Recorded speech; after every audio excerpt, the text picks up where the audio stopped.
Hi everyone. I just thought I'd put something together regarding sports psychology in action and the assessments. So I'm going to talk briefly about the portfolio, and particularly, in fact exclusively, about the reflective logs. And then I'll go on to talk about the critical incident / systemic issue analysis.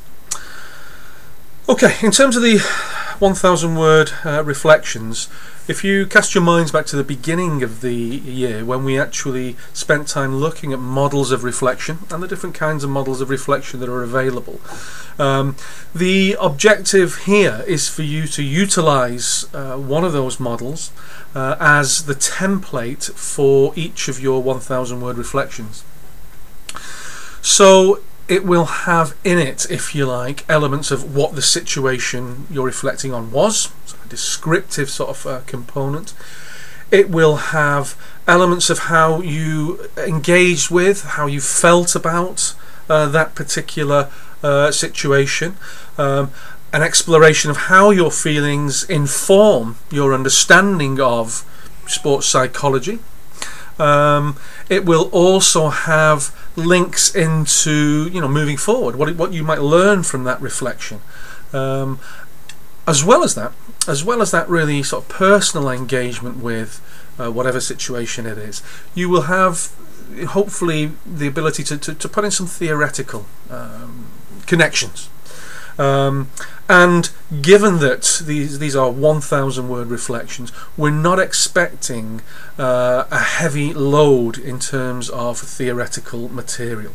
Just some connection between the kinds of processes, responses, reactions and understandings that you have, that you're developing in relation to whatever you're reflecting on, and what the theory might tell us.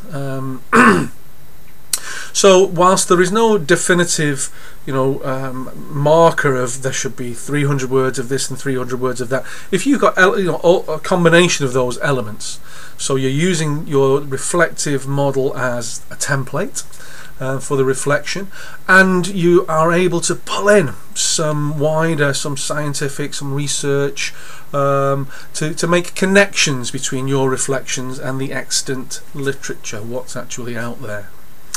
And hopefully that's if you've already started, that's the kind of route you're taking. So it's tapping into using the starting point is the model of reflection. Moving on to the coursework 2, the critical incident systemic issue analysis, the 3,000 word piece of work. In many ways there is a similarity, that the 3,000 word is an extended reflection. However, two things to bear in mind.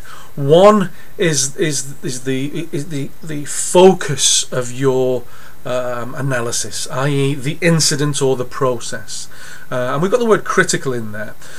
So whereas with just the reflections as part of the coursework, whereas the focus of those could be more or less anything that you experience, one of the differences between that kind of reflection and the focus of the critical incident systemic issue is the power of what you're reflecting on. So what we're looking for here is, if possible, something that is I'm tempted to say more important, but that's not the right word really. Something that is a powerful, for example, it could be something as simple as a coach. You see a coach giving someone a hard time, losing his rag, or a player, becoming aggressive or losing it, if in inverted commas. That would constitute a critical incident. And if you were to choose something like that, you could you could tap into again the model of reflection, how it felt. So a clear description about what happened, what was it doing, ABC, what were the antecedents of that incident as you understood it, what did you actually see, and what actually happened, the consequences. So antecedents, behavior and consequences. That would form part of your analysis. how you felt about it, you know, you as an individual, how you felt about it, part of the reflective kind of element. But also then, and this is again the second difference, if you like, between the 1,000 word reflections and the 3,000 word critical incident systemic issue analysis. One of the other differences is that balance between theory.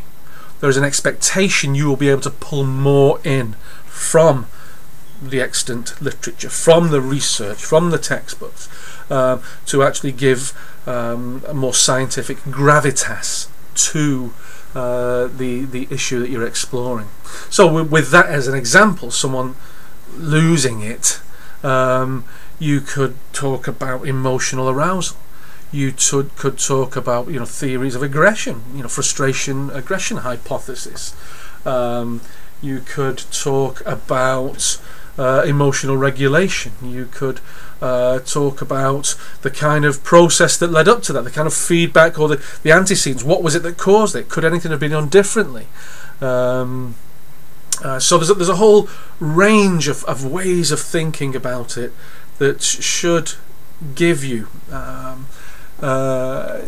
enough material to conduct a really in-depth, detailed analysis. I've focused a little bit on critical incident. The second other option you've got there is systemic issue. Now this is where we might not be talking about a single incident. Something happens. We might be talking about a process.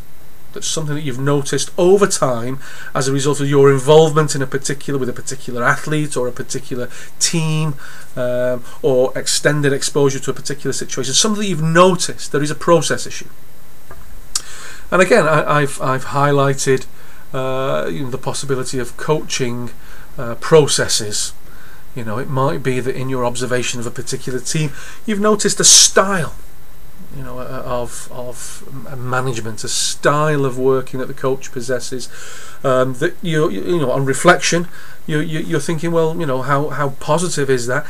Could that have been done differently?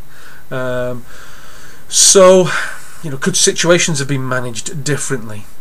You know, if you're using a model of self-efficacy, it might be that the process that you seem to have been exposed to and are reflecting on is one where the athletes, they might have a sense of what they need to do.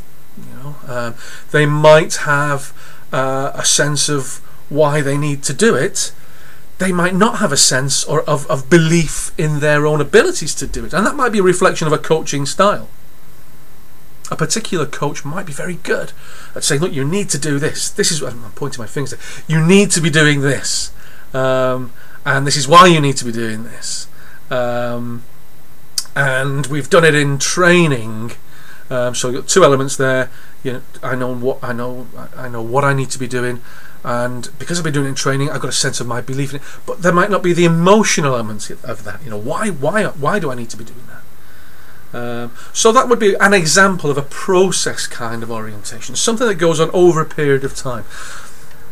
And in terms of the 3,000 word piece of work, you can choose either one or the other, a critical incident or a systemic kind of issue or systemic sort of process. In a nutshell, the critical incident systemic issue analysis will have a much more theoretical, a much bigger theoretical component. You're pulling in more research. The 1,000 word reflections, which will have more of the interpersonal processes with some theory supporting them. So I hope you're getting a sense of the difference between both of those examples. I think that's probably about it. Okay, well, enjoy doing that. Okay.